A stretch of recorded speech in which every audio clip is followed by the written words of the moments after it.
어린아이들의 장난감 중에 오뚜기가 있습니다. 오뚜기는 어떻게 넘어뜨리든지 지가 또 서요.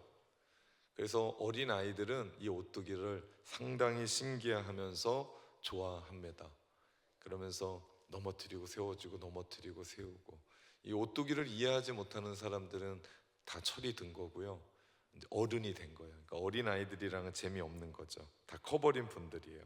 오뚜기는 과학적인 원리로 중력과 무게중심의 원리로 만들어진답니다. 그래서 어떤 방향으로 넘기든 제대로 쓸 수 있는 게 오뚜기의 원리라고 얘기합니다. 저는 교회가 이런 원리가 작용한다고 봅니다. 교회가 죄 많은 사람들이 모여있기 때문에 넘어지기도 하고, 연약하기 때문에 넘어지기도 하고, 혹은 잘못돼서 넘어지기도 하고, 사탄 마귀가 공격해서 넘어지기도 하지만, 그러나 중력과도 같은 하나님의 은혜와 무게 중심의 예수 그리스도의 변하지 않는 추가, 넘어져도 일으키고 넘어져도 일으키고 또 일으키시며 또 그 자리를 지키게 한다라고 믿습니다. 이것이 교회예요. 교회는 절대 무너지지 않습니다. 계속해서 사도행전을 나누고 있습니다. 오늘도 5장의 이야기 계속되는데요, 5장의 처음 시작은 아나니아와 삽비라의 사건으로 되게 색으로 보면 어두웠습니다. 교회가 이러다가 무너지는 것 아닌가. 초대교회에 유력했었던 한 사람들, 돈 좀 있고 그리고 영향력 있는 그 사람들이 감히 하나님과 성령을 속이려다가 그 자리에서 헌금하다 죽어버렸거든요. 이 일들이 교회 안에는 상당히 어려운 일이었지만, 하나님께서 사단의 그 결정적인 거짓을 몰아내면서 교회를 순결하게 만들었고, 그 일들로 말미암아 사람들이 부흥하기를 시작했고, 심지어는 베드로 사도를 만나려고 길거리에서 기다렸을 뿐만 아니라 베드로 사도가 지나가는 그 그림자라도 덮이우면 병든 사람이 나을 것이라고 믿고 그 자리에 기다렸었던, 어떻게 보면 흥분의 도가니였었던, 그래서 베드로와 사도들이 그 사건으로 말미암아 그 오늘날로 말하면 인싸가 돼 버렸어요. 그래서 사람들이 기대하고 사람들이 모여지고, 그러지 않아도 성령의 능력으로 3,000명, 5,000명이 부흥하고 함께 했었던 일들이었는데, 더 많은 사람들이 일어나기 시작했습니다. 그러자 그것에 대해 시기하는 사람들이 있었습니다. 그들은 종교 지도자들이었어요. 그들이 대제사장, 사두개인들, 그리고 그들을 따르는 사람들이 사도들을 붙잡아 감금해 버리는 사건이 있었습니다. 오늘 보면 17절과 18절 말씀에 보니까 대제사장과 그와 함께 있는 사람, 즉 사두개인들의 당파가 다 마음에 시기가 가득하여 일어나서 18절 사도들을 잡아다가 옥에 가두었다라고 이야기합니다. 왜 이들이 이렇게까지 했을까요?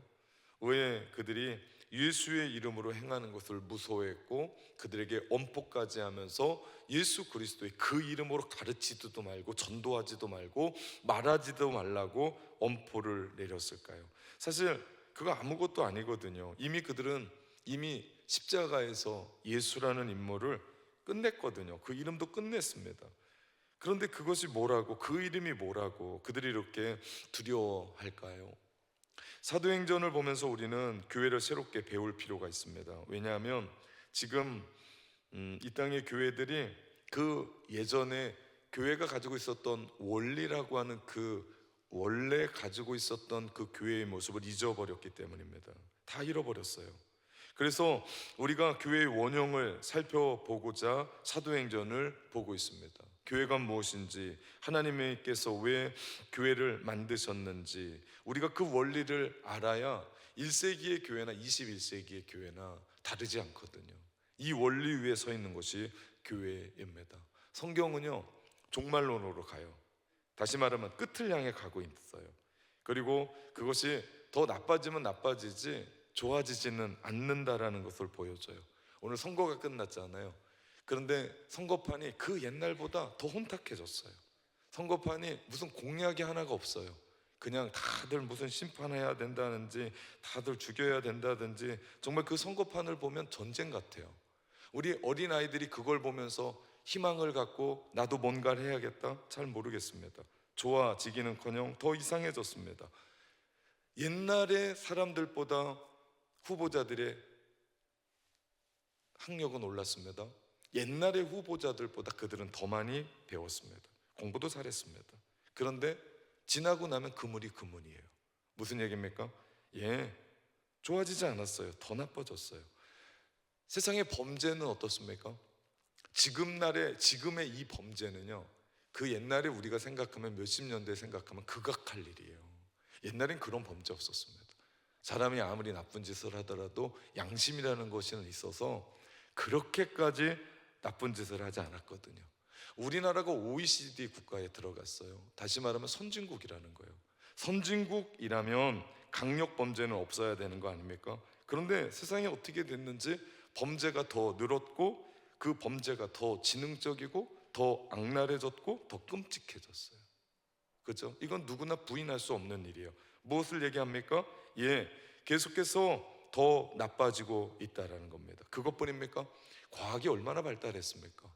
여러분, 스마트폰 하나로 모든 카드 결제가 시작되고 이체가 다 되고 세상의 모든 것이 이 손 안에서 이루어집니다. 그래서 요즘은 이거 없으면 사람들이 두려워할 정도로, 요즘은요 달나라까지 가는 시대가 됐어요. 그런데 그렇게 최첨단이고 그렇게 과학이 발전하는데 환경은 나아지지 않아요. 환경은 더 나빠졌어요. 제가 몇 년 전에 본 기사인데요, 북극에 녹지 말아야 될 마지막 빙하가 다 녹아버렸어요. 그러면 다시 빙하가 생겨야 돼요. 과학이 발전하면 발전할수록. 그런데 환경과 기후는 어떻게 돼요? 더 나빠져요. 좋아질 기미가 보이지가 않습니다. 지구의 온도는 점점 올라가요.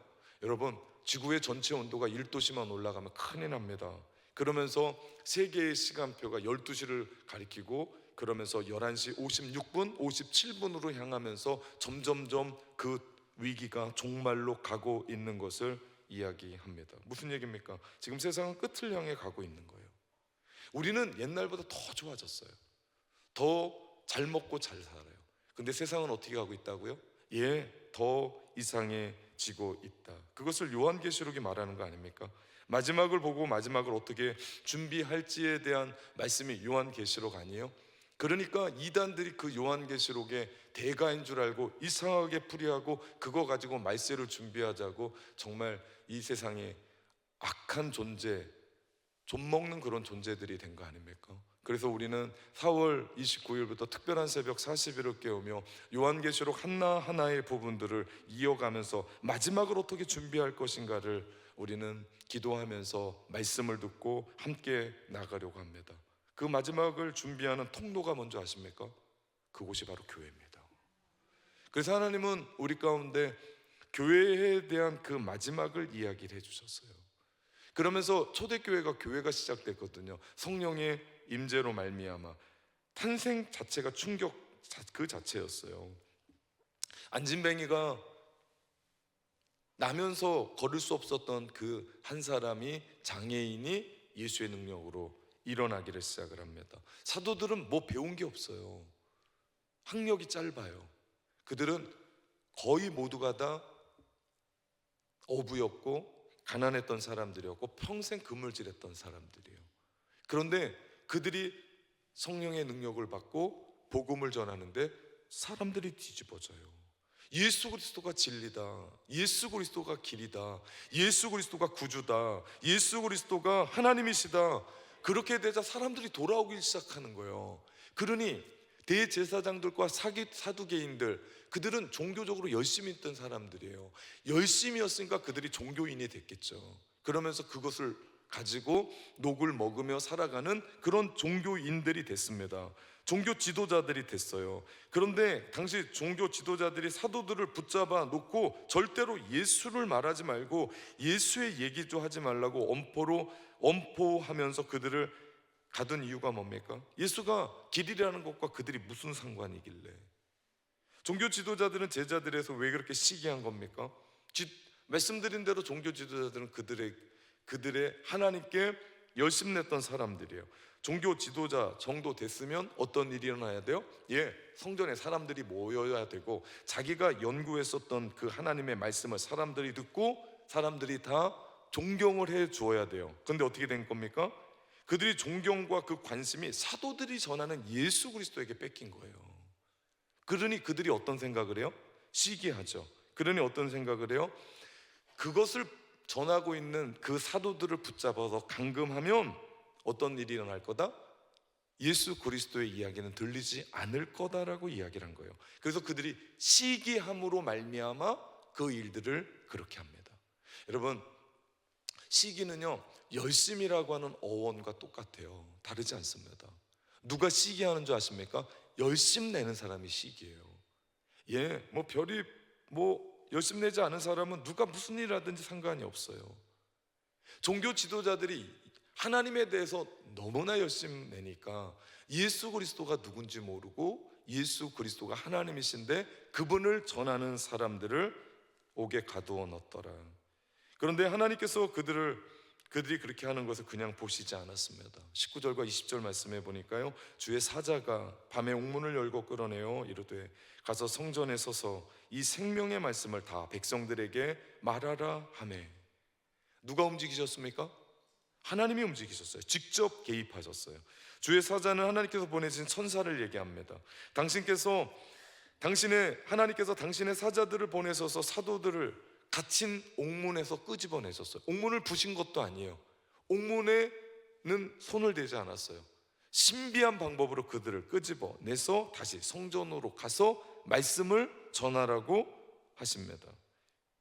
그 말씀에 대해서 정확하게 얘기합니다. 그 말씀이 어떤 말씀입니까? 오늘 말씀에 생명의 말씀이라고 얘기합니다. 생명을 얻을 말씀, 생명의 말씀을 전하라고 꼭 집어 얘기하고 있는 거예요. 여러분, 지금 우리는 생명의 말씀을 듣고 있는 겁니다. 이게 생명이에요. 낙원의 말씀을 듣게 하십시오. 기적이 일어납니다. 우리는 지금 생명을 전하고 있습니다. 극동방송을 패러디한 겁니다. 우리 교회 지사장님이 극동방송을 지사장님이시기에 제가 홍보를 한 거예요. 극동방송의 이야기 뭔지 아십니까? 극동방송을 듣게 하세요. 기적이 일어납니다. 우리는 지금 생명을 전하고 있습니다. 지금 우리는 그냥 하는 얘기가 아니에요. 우리를 살게 하는 생명을 전하고 있습니다. 생명의 말씀을 전하니까 어떤 일이 일어나더라고요? 고난이 있더라, 핍박이 있더라, 아픔이 있더라. 지금 그들이 어떤 상태입니까? 감옥에 갇혔다가 기적적인 방법으로 풀려났습니다. 어떻게 일이 펼쳐질지 몰라요. 그러면 이 정도 되면 그들이 어떻게 돼요? 숨어야 돼요. 좀 숨 죽이고 있다가 상황이 좀 반전되거나 분위기가 달라지면 어떻게 다시 나와서 복음을 전할 수 있을지도 모릅니다. 왜? 지금도 그들을 찾는, 옥에 가두려고 하는 사람이 혈안이 돼서 뭔가를 작당하고 있기 때문에 그 사람들을 피해서 뭔가를 해야 될 텐데, 이들이 전하고 있는 것이 뭐라고요? 생명이라고요. 저는 여기서 하나님의 마음을 보게 됩니다. 그것은 교회가 지금 하고 있는 말씀과 양육에 교회가 어떤 일들이 일어나든지, 고난이 있든지 핍박이 있든지 너무나 잘 나가든지 비전센터를 건축하고 있든지 아무런 상관없이 하나님의 말씀과 양육은 계속해서 흘러가야 된다는 말이에요. 왜 그렇습니까? 생명이기 때문입니다. 우리가 이거 놓치고 다른 일들을 한다? 말이 되지 않습니다. 우리가 이거 놓치고 또 다른 일들에 대해서 열심 낸다? 말이 되지가 않습니다. 저는 지난 토요일에요, 일이 몇 가지가 있어서 버스킹도 하고 또 신방도 다녀오고, 그리고 7시에 신방을 하고 제가 9시에 끝났습니다. 그런데 누군가가 신방으로 와달라고 그래서 9시에 가서 예배를 드리고 10시에 왔어요. 그리고 제가 집에 12시 40 몇 분에 돌아갔습니다. 제가 지금 자랑하는 게 아니에요. 무슨 얘기 말씀드리냐면, 저는 하나님의 말씀을 전하는 사람이에요. 한 분도 중요해요. 근데 제가 그날 주일날 그날을 망쳐버리면 제가 생명의 말씀을 여러분에게 전할 때 어떻게 되는 거예요? 무너지는 거예요. 그날 제 머리가 여러분 유튜브 보면 이상했을 겁니다. 왜요? 잠을 제대로 못 잤다니까 이 젤이 잘 안 먹어. 잘 먹고 좀 깨끗한 얼굴로 와야 되는데 샤워를 몇 번 했는데도 잠을 못 잠으니까 푸석푸석해요. 제가 무슨 얘기를 하냐면, 제가 토요일에는 언제든 누구든지 방문하고 함께 할 수 있습니다. 근데 제발 제가 생명의 말씀을 준비하면서 더 묵상하고 더 준비하면서 그 시간을, 확보할 시간을 저한테 주셨으면 좋겠어요. 제가 부탁드립니다. 예, 모든 분들을 위해서요. 제가 만인의 구주는 아니거든요. 그잖아요. 제가 무슨 인기 얻겠다고 그 시간에 가서 우리 전도사님과 신방하고, 그 전도사님도 힘들었을 거예요. 예, 같은 교구에 같이 가서 기도해주고 같이 함께 했습니다. 더 놀라운 일이 무엇인 줄 아십니까? 이건 하나님이 하셨다고 저는 생각합니다. 그렇게 토요일 날 몇 시간 안 되고 왔는데 그날 그분이 교회를 안 왔어 또. 그래서 제가 목회를 하면서 그런 생각합니다. 야, 목회는 진짜 내가 하는 일이 아니구나. 예, 여러분이 주여 하는 것처럼 제 마음가운데 주여가 나와. 전 그분한테 뭐라고 하는 게 아니에요. 우리 모두에게 얘기하는 거예요. 제가 낙원교회 담임 목사잖아요. 그러면 제가 모든 분에게 생명의 말씀을 전하기 위해서 저한테 여유를 주셔야 돼요. 나 혼자 그 어떤 부분들을 가지고, 예, 저는 모든 사람의 만인의 구주가 아니라니까요. 다 밥 먹자면 저는 오래 못 삽니다. 빨리 죽어버리지. 네, 저한테 시간도 주시고 저한테 여유도 주시고. 왜요? 저는 그 말씀을 함께 갖고 가는 사람이기 때문에. 예수 그리스도가 하나님을 모르는 대제사장들과 사두개인들은 그저 예수님을 전하는 메신저를 가두면 끝난다고 생각했어요. 근데 웬일입니까? 됩니까? 안 됩니다. 왜 안 되는 줄 아십니까? 사도들이 중요한 게 아니라 그 사도들의 입에서 전하는 하나님의 말씀이 생명이기 때문입니다. 생명인데 어떻게 가둡니까? 생명인데 어떻게 멈추게 합니까? 생명인데 어떻게 흘러가지 못하게 만듭니까? 생명은 멈출 수가 없습니다. 생명은 가는 곳곳마다 살아내죠. 여러분, 이것이 하나님의 말씀의 능력이에요. 그리고 사도들은 그렇게 살아가는 것을 보는데, 사도들은 또 어떻게 멈추냐고요. 그 열정을 어떻게 멈추어 가냐고요. 여러분, 생명은요 행진하는 거고요, 복음은 행진하는 거고요, 이것은 성령의 행진이고요. 그럴 때 사도행전은 성령의 행전입니다. 우리가 지금 그 성령의 행전을 쓰고 있는 거예요. 살아계신 성령 하나님께서 우리를 통해서 이루어 가시는 일들을 보게 됩니다. 하나님의 개입하심으로 인하여 그들의 불순한 의도를 완전히 깨집니다. 또한 하나님의 말씀이 사도들이 순종함으로 대제사장들의 기대를 완전히 무너뜨려요. 만약에 예를 들어서 사도들이 순종하지 않았다 합시다. 옥을 기적적인 방법으로 나왔어요. 근데 가서 복음을 전하라는데 지금은 아니다라고 자기들 생각에 숨었다라고 생각합니다. 피난처로 도망갔다고 생각하면 어떤 일이 일어납니까? 상황은 전혀 달라집니다. 그러나 그들이 성전에 가서 생명의 말씀을 전하자 이것이 어떻게 됩니까? 예, 대제사장들, 측근들, 공회의 사람들, 원로들이 다 모여서 이게 무슨 일인가 해서 옥에 가서 그 사람들 잡아오라는데, 옥에 갔더니 이게 웬일이에요? 있어요, 없어요? 없어요. 가서 보니까 분명히 시건장치는 무너지지 않았고 옥이 깨진 곳이 없는데 사람만 없어졌어요. 그러면 그들은 생각했어야 돼요. 기적적인 방법으로 사람이 없어졌을 땐 그들은 생각했어야 돼요. 그들은 두려워했어야 돼요. 왜 그렇습니까? 이건 인간적인 방법이 아니라 하나님이 개입하셨다는 걸 깨달아야 돼요. 그런데 그들 마음 가운데 뭐가 가득했다고요? 시기심이 가득하니까 하나님이 하시던 일들을 모르더라. 그들이 누구에게 열심 냈다고요?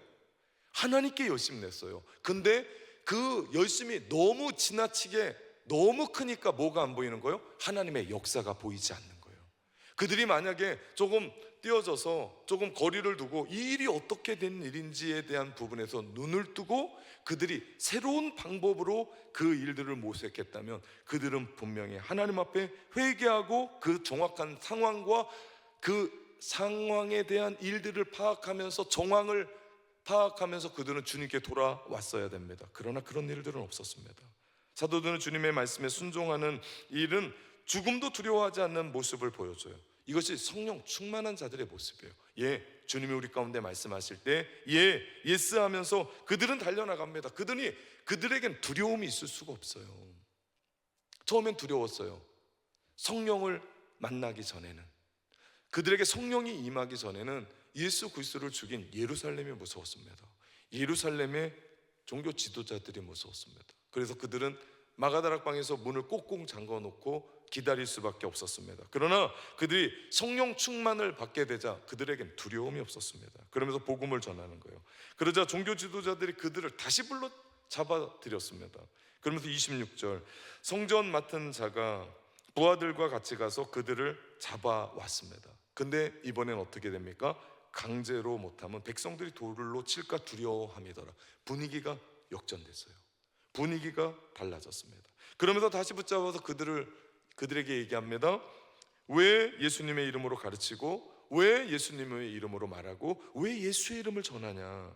그러면서 그들을 책망합니다. 그때 베드로와 사도들이 이야기합니다. 29절, 베드로와 사도들이 대답하여 이르되 사람보다 하나님께 순종하는 것이 마땅하니라.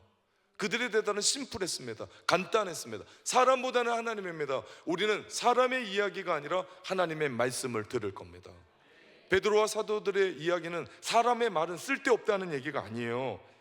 인간 말보다 하나님의 말씀이 우선돼야 된다는 얘기입니다. 분명히 참된 권력에 순종하는 것이 맞습니다. 하지만 그 권력이 하나님의 뜻에 반한 것을 요구한다면 우리는 그 요구를 순종할 수 없습니다.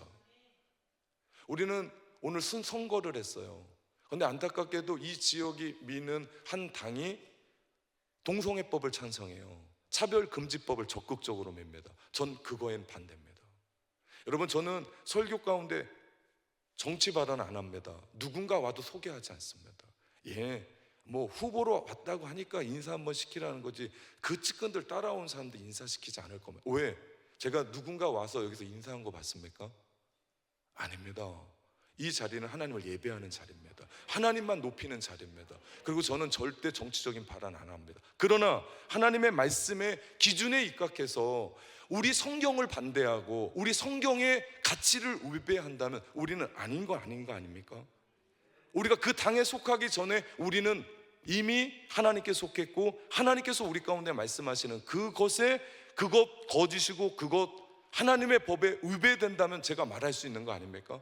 저는 거기까지입니다. 다른 건 얘기하지 않습니다. 그러나 정말 중요한 건 오늘 베드로가 얘기하는 게 이거예요. 내가 사람보다 하나님의 말씀을 들을 거다. 사람의 가치보다 하나님의 말씀의 가치를 내가 순종할 거다. 지금 베드로는 대제사장의 일당들이 요구하는 하나님의 뜻과 전혀 맞지 않는다는 것을 밝히고, 그리스도의 복음을 전하는 것이 하나님의 뜻이기 때문에 당신들의 얘기 안 듣습니다 라는 얘기예요.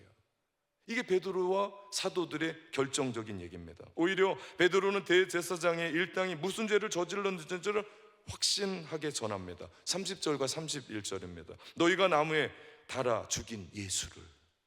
무슨 얘기입니까? 너희가 죽였다는 겁니다. 너희가 죽였다. 다른 사람이 아니라 너희가 죽였다. 아주 직설적이에요. 돌리지도 않습니다. 못 알아들어요. 돌리면 직설적이에요. 너희가 나무에서 죽인 예수를 우리 조상의 하나님이 살리시고 이스라엘에게 회개함과 죄사함을 주시려고 그의 오른손으로 높이사 임금과 구주로 삼으셨느니라. 무슨 얘기입니까? 너희 회개하고 주님 앞에 돌아오라는 거예요. 너희가 죽였다. 메시아를 죽였다. 구주를 죽였다.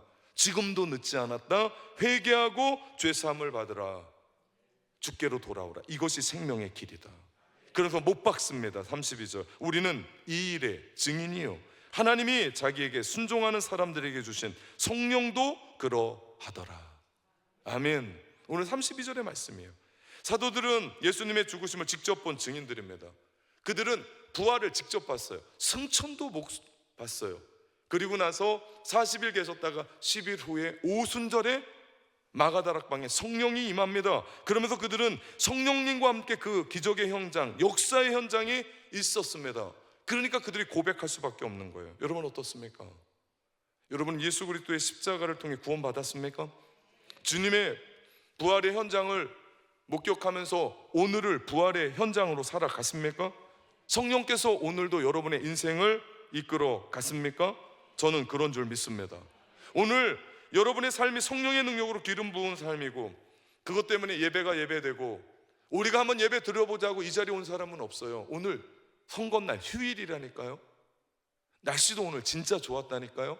전 장례식 하고 나서 제 방에 틀어박혀서 오늘 이 말씀 준비하느라고 어디가 어딘지 모르고 돌아다녔다니까. 오늘 저희 아버지 기일인데도 깜막 잃어버리고, 제 아내가 왜 안 오냐고 그래서 왜 가야 되냐고 그랬더니 얘기를 해서 제가 가서 예배하고 같이 밥 먹고. 네, 주여가 아니라요, 그렇다고요. 기도가 기도돼야 되고, 우리의 삶이 우리의 삶을 이끌어가는 그 일들은 다른 이야기가 아니라 내가 곧 길이요 진리요 생명이니 나를 말미암지 않고는 아버지께 올 자가 없다라고 하는 그 주님의 말씀에 이끌려, 성령에 이끌려서 우리가 이 자리에 온 줄 믿습니다. 그렇다면 우리도 베드로와 사도들의 고백과 다르지 않다고요.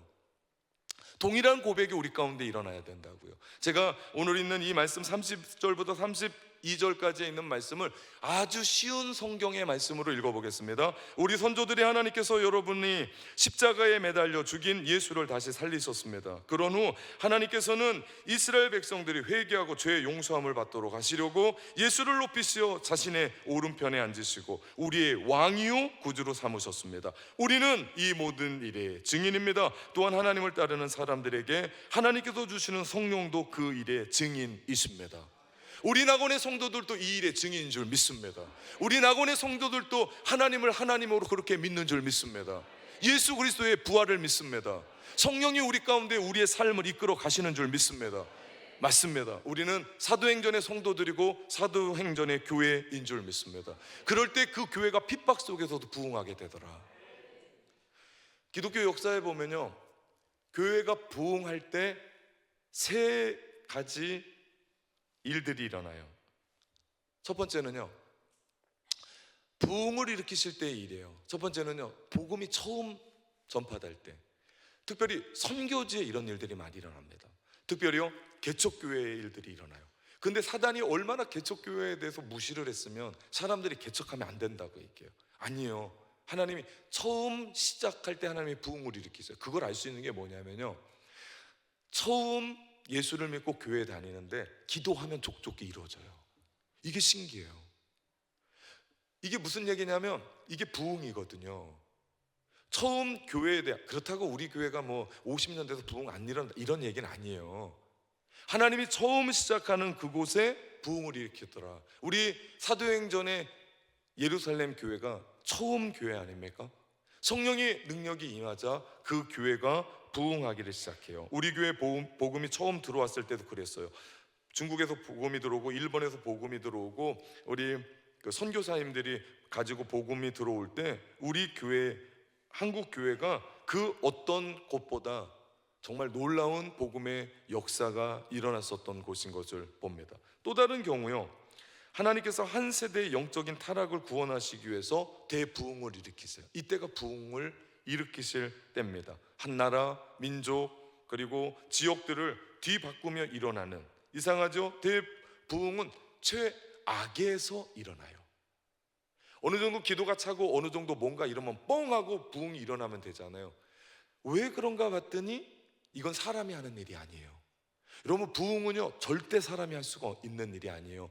사람을 동원하고 뭔가를 하는 게 부흥이 아니라 하나님이 리바이벌, 무슨 얘기입니까? 한 사람과 한 사람의 영혼을 바꾸는 거예요. 마음을 바꾸는 거예요. 그걸 어떻게 인간이 하냐고요. 저도 목사도 인간이라고요. 신이 아니라. 제가 할 수 있는 일이 아니라 누가 한다고요? 하나님이 행하시더라. 근데 놀라운 것은 별것도 아니에요. 아무것도 아니에요. 그러한 소수의 기도 모임을 통해서 하나님은 웨일즈의 부흥을 일으키셨고 미국 아주사 거리의 부흥을 일으키셨고 하나님은 요한 웨슬레를 통해서 그 홀리클럽을 통해서 부흥을 일으켜 나가시더라. 특별히 종교개혁, 16세기의 종교개혁은요 진짜 말도 안 되는 개혁이에요. 그 당시에 교황은요 절대 권력의 사람이었어요. 황제를 교황이 안수해서 세웠거든요. 그러니 교황의 말이라면 하늘에 참새도 떨어뜨릴 수 있는, 거기에 한 그 카톨릭 사제가 교황에게 항소문을 던졌는데 비텐베르그 성문에 95개의 카톨릭을 반박하는 89가지, 아니야 99가지, 5가지의 반박문, 95개의 반박문을 가지고 이거 던졌는데 이게 뭐 같아요? 계란으로 바위치기입니다. 그런데 하나님은 그 종교개혁을 승리시킵니다. 여러분, 이런 관점으로 볼 때 우리 지금 대한민국은요 제2의 종교개혁을 맞아야 돼요.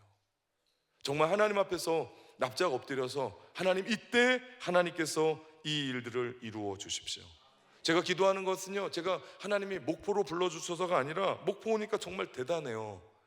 제가 기도하는 게 있어요. 제가 처음 이곳에서, 제가 목포역에서 기차 타고 올라가면서 그 목포 여자 중학교 아이가 적었던 그 기차의 그 이야기들을 보면서 제가 얘기한 게 있잖아요. 기차 가는 그 길을 통해서, 유라시아를 통해서 유럽까지, 그리고 유럽을 통해서 복음이 남아메리카, 북아메리카 들어간 것처럼, 목포로 시작했었던 그 기차가 그냥 기차가 아니라 영적인 기차, 복음을 실은 기차, 부흥의 기차 돼서 대전 찍고 서울 찍고 평양 찍고 유라시아 넘어 유럽 찍고, 그래서 이것이 전 세계로 흘러가기를 주님의 이름으로 축원합니다. 제가 그렇게 기도하는 목사예요. 모르겠습니다. 목포에 있는 몇몇의 목사님이 그렇게 기도하는지 모르지만, 저는 이곳에서 새벽마다 기도하는 것이 그겁니다. 하나님, 목포를 통해서 그런 일들이 일어나게 해주십시오. 저를 그래서 목포로 불러주셨다면 하나님, 그 일들을 우리가 함께 이곳에서 이루어 내겠습니다. 마지막, 교회가 어떤 위기가 닥쳐올 때 그 위기를 극복하기 위한 능력으로 우리 가운데 부흥을 허락하세요. 앞으로 위기를 극복할 수 있게 하기 위해서 먼저 부흥을 주시더라. 여러분, 이게 너무나 놀라워요. 예루살렘에 지금 부흥이 막 일어나고 있잖아요. 그런데 예루살렘의 이 부흥이요, 지금 우리가 5장 보잖아요. 6장 넘어서 7장에 가면 무슨 얘기가 나오냐면 스데반 집사가 순교해요. 그리고 나서 8장부터 시작해서 예루살렘 교회가 다 깨져요. 엄청난 핍박과 고난이 시작됩니다. 그 고난과 핍박이 시작되는 그 부분을 견디라고 하나님은 초대교회를 부흥케 하시는 것을 봐요. 왜 그렇습니까? 그렇게 핍박과 고난이 있음에도 불구하고 어떠지 말라고요? 무너지지 말라고요. 근데 놀라운 건 뭔지 아십니까? 성령이 너희에게 임하시면 너희가 권능을 받고 예루살렘과 온 유대와 사마리아와 땅끝까지. 그 8장에서부터 결국은 어떻게 돼요? 그들이 예루살렘을 넘지 못했어요. 유대를 넘지 못했습니다. 사마리아에 못 갔습니다. 그런데 8장에 7장에 시작됐던 핍박이 8장의 그 고조를 이루면서 어떻게 합니까? 하나님의 복음이 세계적으로 찢어져요. 근데 만약에 예루살렘 교회가 부흥하지 못하고 찢어졌으면 아무런 힘을 내지 못합니다. 그러나 그들이 성령을 체험했거든요. 거기서 부흥을 체험했거든요. 그러자 어떤 일들이 일어납니까? 곳곳에 가서 부흥의 역사가 일어나는 거예요. 여러분, 저는 90년대 한국 교회가 부흥할 때 부흥을 맛본 세대입니다. 여러분, 부흥을 맛본 세대와 부흥을 보지 못하고 목회하는 세대는 전혀 다릅니다. 전 봤거든요. 시골 교회가 중간밖에 안 찼던 교회가 어느 순간 꽉 차는 걸 제가 봤거든요. 제가 목회하는 현장에 아이들 요만큼 있었던 그 아이들이 100여 명 넘어가는 그런 현장을 봤거든요. 이건 사람이 할 수 있는 일이 아니라 하나님이 하시는, 그때 우리 가운데 보여주셨던, 그러면서 무너지기를 시작을 하는데 너무나 안타까웠죠. 여러분, 예루살렘 교회를 그렇게 부흥시켰던 이유는 그 다음에 일들의 준비를 하라는 이야기입니다. 여러분, 한국 교회가요 1907년에 평양에 대부흥운동이 있었습니다. 물론 1903년에 원산에서 하디 선교사로부터 시작되었던 그 이야기가 점점 올라가면서 결정을 내는 게 1907년 평양의 대부흥운동이었고, 처음 평양의 대부흥운동으로 말미암아 삼천리 발방 곳곳에 복음이 확산돼서 한반도 땅이 복음의 행진을 시작합니다. 그리고 나서 맞은 게 뭡니까? 1910년 한일합방입니다. 1920년 일제가 들어와서 잔인하게 핍박하고 이 땅을 횡포하고 그 모든 일들을 감당할 이야기 됐을 때 한국교회가 중심에 서서 그 성령의 능력으로 무장했기 때문에 여기까지 오게 됐어요. 그러지 않으면 다 무너졌습니다. 그러지 않으면 씨도 말라고 일이 준비되지 않았을 겁니다. 하나님은 우리를 준비시키는 분이에요. 우리가 영적으로 타락하여 깊은 잠에 자게 될 때, 위기가 되면 하나님은 성령의 능력으로 다시 부흥의 역사를 만들어 가십니다.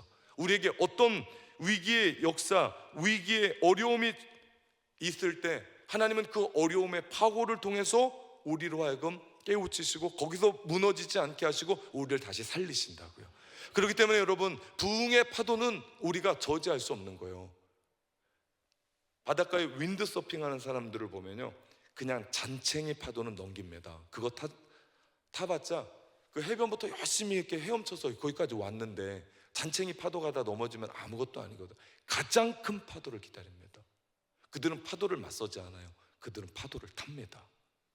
여러분, 우리 지금 낙원 공동체에 하나님께서 불어주시는 부흥의 역사가 있어요. 여기까지가 아닙니다. 그거 막을 필요가 없습니다. 성령이 우리 때에 하나님이 행하시는 놀라운 일들을 우리 가운데 부어주시는데 우리가 성령의 파도를 탑시다.